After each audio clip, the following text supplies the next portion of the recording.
Hey guys, what's up? Back for another review of Animal Kingdom. Today is Monday, so you know what that means, okay? So let's get into it. Oh my gosh, my hair. I need to wash my hair tomorrow.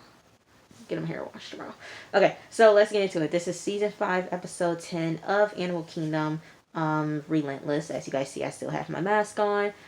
Everything is slowly starting to fade. You know, my hands are starting to look somewhat good again, but yeah, the bumps on my face are starting to go down, so somewhat getting better. Okay, I go back to work on Thursday. But let's get into it. So, season 5, episode 10 of Animal Kingdom, Relentless. So, we see a scene with Jay. He's coming into the kitchen. He sees Darren, ice in his hand because him and Craig fought the guys at Son of a Beach, that competition bar down the street from Darren's. And so, Darren tells Jay, have you heard of a halawa? Halawa? Halawala? Halawala. Hawala. Halawa. Yes. So basically, they run like an underground. Those people, basically it's like a black market type underground bank. Okay. So, the Halawa has a connection to a dude in a different country that sits on money.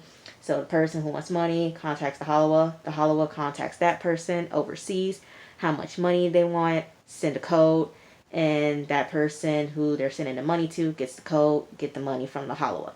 And so that is what Adrian's sister Jess was doing in the last episode. That is how she was sending money to Adrian, Indonesia. Living Good thought Darren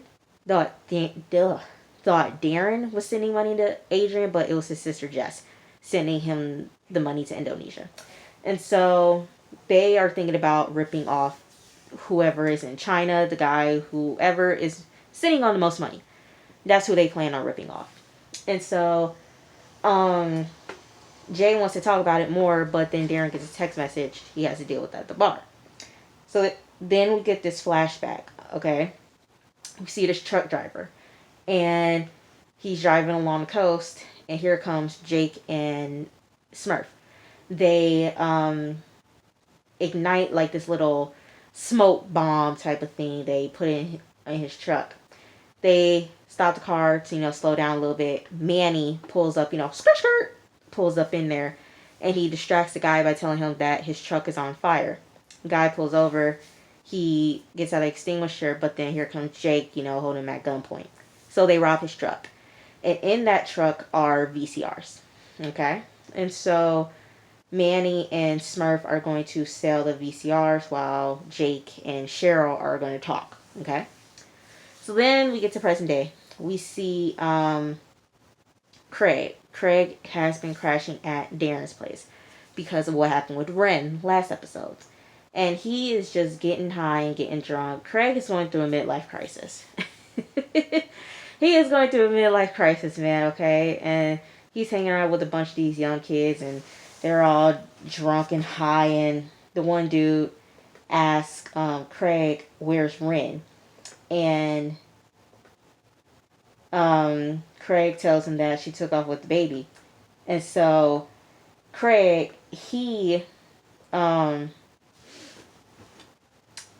was like, if you guys, shut up, then you guys can leave. But he has just been in a downward spiral because Nick's gone as well. She took Nick, so he's down about that.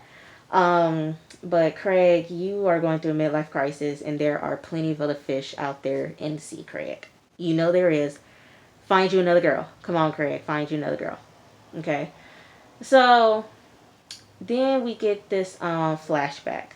We get the flashback with Smurf and Manny. They are at like this behind this corner store, and they are selling VCRs, selling them for $3.75. And I thought they were selling undercover cops. Those dudes looked a little shady. Okay, they gave me shady vibes. I thought they were undercover cops and they was gonna arrest Manny and Janine, but they didn't. So, and they asked him, throw in some porno videos on there. I'm like, great, but that was, hey, 70s was like the year of pornography, I guess. And so she sells them $3.75 VCRs, including the X-ray videos. And so Next, we see Pope and Jay. They are well, Pope is just staring. You know how Pope is, and he's looking at his car. He tells Jay that he needs to sell his car. Jay was like, well, probably go for like $40,000. He's like, yeah, not like that, because this was in the desert, so I got to get rid of it, okay? And so he is trying to figure out a way to get rid of the truck. And what I'm liking so far is communication, because this family has lacked communication for many, many years. And to see them finally using communication, learning how to talk to one another, communicating with one another, oh, A plus. A plus for communication, because communication skills are no good with this family. So they're somewhat trying to communicate, okay? Kudos to that. They're trying to communicate with one another. So we see Darren. He is pulling up to his shop, and his boyfriend is there. Okay, Romeo. I think his name is Romeo, but we gonna call him Romeo. Romeo's like, what's going on? So is Darren there? They don't know, what's happening. People from the liquor association, they are taking his liquor, and there has been a investigation pending and everything like that. So they're just taking everything. Okay, so he goes to the no, not yet, but they're taking his liquor. He thinks that it's Son of a Beach who is doing that. So we see Jay. Jay is at the corner store where Darren told him that Jess, has been using to send money to Adrian. So he's there. And he is saying, hey, I would like to, saying that he's Adrian's brother, okay? Saying that, hey, my sister, she's been sending money to my brother in Indonesia, and it's like, I want to send him some money too. And so the guy says, okay, well, I get 5% sending and receiving, okay? So then Jay was like, okay, I'm selling my truck, so I'm going to get like 20 grand. He was like, no, that's too much. Okay. He says that he sends, to women in New Delhi, he sends them like $500. And then, their sons are sending them groceries. But then like for Adrian's case, it's $1,000. Okay. Max. I mean, it's obvious. You can't send $40,000 to another country. That's going to look suspicious, okay? So you have to make it as reasonable as possible. And so Jay gets information on that. We see Craig pounding on this woman named Candace's door. Candace, open up! Open up, Candace, open up! Open up, Candace, I know she's in there. Opens up the door. And it's Candace's mom, okay? And Ren isn't there. Okay, Ren isn't there, Nick isn't there, because Craig is high, Craig is drunk, okay? It's like, good riddance. Like, she doesn't want nothing to do with you anymore, okay? He leaves, because, look, Craig's pissed. Look here. Craig is the type of dude that I go for, beard, tattoos, some guys can rock long hair, some can't. But, minus the drugs, minus the alcohol, Craig is the type of dude that I go for. So then we see Pope. Pope is at this auto shop. This guy named Ralphie. And Pope was like, look here, I need you to, do something with this truck for me. I don't need it anymore. I need you to take it off my hands. Ralphie was like, I can't do that, dude. Can't do that. He was like, why? Because Pete told us not to deal with any more Codys. So Pete is basically telling all his homies, telling all the homies, look here, we don't work with Codys anymore. Okay, so Pete is in charge of, the Latino people around Oceanside, let's not mess with Codys. So Ralphie told Pope, look here, Pete said we don't rock with y'all anymore until further notice. Y'all got heat on you. We don't want nothing to do with y'all. Pete said it. Pope is pissed, okay? Pope is pissed at Pete, as he should. As he should.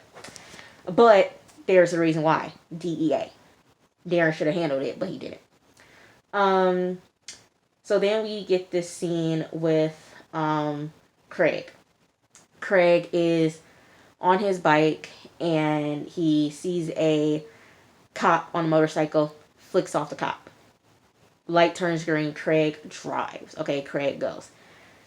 The officer puts on his siren and he is following Craig. We get this long chase scene with Craig and this cop and going all over Oceanside. Okay, they go into this parking lot. They playing, cat and mouse in the garage parking lot, and Craig makes a move, cuts him off with the truck driver, and the cop ends up getting burnt out and falling over his bike.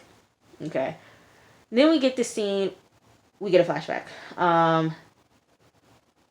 Smurf, she is going up to meet up with Max to give him his $5,000. Because he said this in previous episodes. Her dealing with any work near Pendleton and I think, what was it? Pendleton and something else. He owes her the money, the $5,000. So they work out that. So she gives him his money. And he was like, okay, where's the rest of the money? She's like, it's right there. He was like, no. What about that little stint that you did in Irvine? She was like, that's in Irvine. That's out of your territory. He was like, are you serious? She said, you told me that anywhere from here to here, not Irvine. And he said, well, look here. You still in Oceanside, right? You pay me my money. Okay? So what he's hinting at, Janine, is that you need to get out of Oceanside so you don't have to pay this dude. Okay? You got it? Okay. So he leaves and she sees Billy. Look here. The dude who plays Billy right now, the young boy who plays Billy, he sounds exactly like, and he looks like the actor who plays older Billy on the show. That's probably his son, most likely. Ooh, ooh. I didn't like that. That was a hiccup. I did not like that. Oh, I did not like that. That was loud. But I'm pretty sure the actor who plays the older Billy, the actor who's playing the younger Billy is his son. Most likely. You can't tell me about it. He looks exactly like him and sounds exactly like him. So he runs into Janine and he tells her, look here, you can't be, messing with someone like Max. Okay, you can't try to put one over on him and everything like that. And so Janine, she invites Billy to her trailer. Okay, y'all know what's gonna happen there. Then we get this scene with Darren. Darren goes to the liquor place, and he files, he talks to someone saying, hey, look here, you guys just can't come around shutting me down. It's like, I'm up on everything, on my permits, all the paperwork, and it's like, these guys from LA, they come in here and try to run out the locals. He's running amok, okay? He's getting loud. And one of the liquor association people, he's like, hey, you might want to turn your voice down before, you're summoned, trial, and everything like that. So then the lady who's helping Darren was like, okay, look here. This was brought upon us by Agent Living Good. Yeah, Living Good got Darren's bar shut down. Okay, I'm like, Darren, this is what you get when you don't handle what you're supposed to handle, Darren. This is what's happening. This is what you get right about now. So Darren meets with Agent Chadwick and he tells him, look here, aren't we paying you this amount of money? Okay, $1,500. I think it was $1,500 we're paying him. We're paying you $1,500 to work with us, to tell us when a cop or whoever's supposed to show up, but you didn't say anything when Living Good came, huh? Like, why aren't you doing your job? He said, well, Living Good is a fed, so that means that they don't have to go through us. They can just do whatever they want to do, okay? And so Chadwick was like, okay, well, look here, I can, talk to a liaison. He's like a middle ground between PD and Fed, and he wouldn't like it if a Fed, did some stuff, without talking to him first. So I can talk to this liaison dude. And Darren was like, well, look here, man. Okay, I need to work. Okay, I need to get paid. And you need to do your job. Okay, do your job and handle this. Okay, basically putting his problems onto someone else. Yeah, that's what he was doing. So we get this scene with Pope. Pope, he goes to Pete's auto shop. Okay. He was like, is Pete here? Old girl was like, no, he's not here. He was like, well, I need to talk to Pete. Okay, I need to talk to Pete because Pete is messing up my family business. Okay, so look here. You tell Pete if he mess around with my family business, I'm gonna mess around with his. Okay, let it be known. Pete got problems. Okay, I'm looking for Pete. Okay, and that was a promise, not a warning. And I was like, girl, look here. If it's coming from Pope, I would most likely take that as a promise. Okay, because Pope is not the one to be played with. Okay. So we get this flashback, and Billy is trying to install this VCR on the TV, and they send him along. Well, Janine sends the kids along to get something from the vending machine, so her and Billy can have some little one-on-one time. So we see this meeting between Jay, basically the boys, and they bring up Halwala. And they talk about how, this is what they do. And it's like, there's this guy who is sitting on thousands and thousands of dollars, okay? And so Jay was like, okay, look here. We need to talk to Frankie because Frankie, we all know Frankie is with the high-end type of stuff, okay? You need to do a high-end type of crime. Frankie will know connections and everything like that. So Jay tells Craig, look here, you need to talk to Frankie. Find out where Frankie is so she can know someone who's looking to buy like a yacht or something here in California who's sitting on millions of dollars. Talk to Frankie so we can burn one of her contacts. Basically, it is what it is. Okay? And so Craig is just taking a bump after bump, and Pope says, are you okay? Rand took off. He looks at Darren. It's like, you told him? It's like, yeah, man. Like, where have you been sleeping for 3 days? He was like, I haven't been sleeping at my place because a whole bunch of baby stuff. So I've been staying at your place. Okay. I bust through the window. Okay. And look here, I'm going through a lot of stuff and you're freaking out over a freaking window. Okay. So, like I said, Craig needs to chill out. He needs to chill out now. So we get this scene with Pope. Pope is getting ready to dismantle his truck, and he's saying that he tells Jay, because Jay walked out on him doing that, about to start doing it, and he tells Jay, Ralphie said no. And Jay was like, why? He said, because of Pete. Pete Trujillo. So Pete is in their way, okay, of doing stuff. So they're going to get the medal because scavengers are going to be looking for it. Then we get this scene with Darren. No, we get the scene with no, we get a flashback scene. We're gonna do a flashback. We do a flashback scene, and young Julia and Andrew are about to get some snacks for the vending machine. They see Max shows up, and he tells them, hey, you guys got some money? He was like, yeah, we got it from our mom. And he was shocked. He was like, oh, really? From your mom? Because she said she didn't have any more money. Huh, it's kind of weird. He was like, all right, so you tell your mom, look here, I want the rest of my money, and that time is up. So he intimidates the kids, shakes them up. We see Craig. Craig goes to Frankie's place. Frankie has downsized, okay? And he is slowly getting tired, and he tells her about what's going on in his life and that Nick isn't there. She's like, Nick? He's like, yeah, my son. And she tells him, you know what, just go to sleep and dream about Nick. Get the scene with Pope and Jay. They see a scavenger, looking for metal. And Pope talks about, you know what, it's crazy how, life works with obstacles, and you think everything's going great, but then something just gets in the way and just screws up everything. I said, yeah, man, that's life.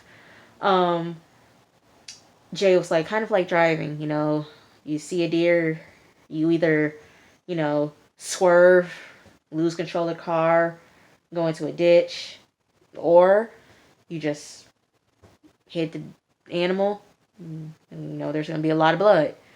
And then they look at each other and they like, so You gotta run through the animal. It's like, yeah, you gotta run through the animal. So they about to go through Pete. Okay, they about to run right through Pete. We see the scene with Darren. Well, no, with Craig, and he wakes up Frankie's house, and he tells her, look here, what if I wanted to buy a Rolls Royce or something from a guy, from China? He's just sitting on thousands and thousands of dollars. She was like, so you want to buy a Rolls Royce? He was like, nah. What if just, get some money and how do I want to do that? He was like a javelina. She was like, you're talking about a halwa. He was like, yes. And she was like, okay, what you're thinking about doing is very, very dangerous. Okay. And it's complicated. So Frankie may or may not be on the fence about that, but she most likely might do it in the next episode. Then we see Darren. Darren is at his place. He's about to clean up the house. He kicked out all of Craig's friends, and he gets a call from Chadwick. He was like, hey, I want to meet up with you guys in 2 hours. I got some information. All right, Darren was like, all right, no, let's meet up at the bar. He's like, no, in 2 hours. Okay, 2 hours, I will meet up with you. All right. Hangs up the phone. Who is with Chadwick? Agent Livingood. Y'all, look here. I was shocked. I was like, I knew it. I was like, I knew you couldn't trust him. I knew you couldn't trust Chadwick. He seemed sketch from the first episode. You could not trust him. I was like, man, you can't trust him. Livingood was like, are you sure it's okay to have all the Codys there? Chadwick was like, yeah, I mean, you get one of the Codys, you're going to have to get all of them, all right? Easy, just work all of their minds, okay? And neither of them are going to go to jail for Adrian. So they're going to meet up with them in 2 hours. So we get the flashback scene, and Janine and Billy, they're doing their thing. Here's this noise, and it's the kids. The kids are coming back. And the kids are in shock, about what's going on. She asked, what's going on. And she said, this guy said that time is up. We're talking about Max. Young Pope, he goes behind the trailer. He starts hitting the trailer with the metal pipe. And Janine was like, you know what? You feel that, that burning sensation? You feel that inside of you? Yeah, I feel it too. And I'm going to take care of it. So then we see the boys. They are at the bar. And Chadwick comes. And Livingood shows up. So Livingood tells the boys, look here, I spent $2.6 million on this investigation in 3 years of my life, okay? I want payback. And that Adrian was the key witness in my op. And so, you know what? If you guys don't bring him back, then you're going to go to jail. Jay was like, okay, look here. You're going to need to drop like some type of stuff on us. It's like, come on now. He was like, look here. I know federal. I know state. I know every little thing that can happen. I can drop it on each and every one of your heads. Okay.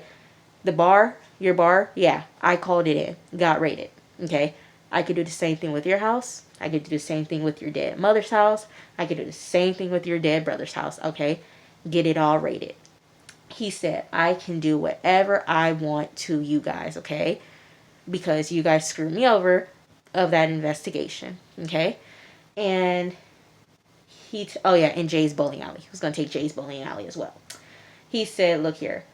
I will make your life a living hell. All of a sudden, a gunshot. And I said, oh my God. No. Chadwick set up Livingood. Okay. He set up Livingood. He said, I had to do something to lure him in, basically sugarcoating him, saying I wanted to become fed and everything like that. Okay. He was like, this was the only way that I can bring him to you guys. And look here. I showed you guys my worth. And this little stuff right here is going to come at a higher price. Okay. So $5,000 is now $5,000, $2,000 a month going forward. And he drove separately, so his keys are in his pocket. This gun right here, it's a burner, but you know what? I'm going to keep it with me, just in case. Now the boys got to deal with a dead federal body. They just can't get a break. The Cody family just cannot get a break. Okay, y'all, that was Animal Kingdom. It was a good episode. It was a good episode. Wasn't that much action, but it was a good episode. Very enjoyable. Can't wait to see what they're gonna do for next week's episode. Okay, so I will see you guys later. Okay, peace. I love you guys. Bye.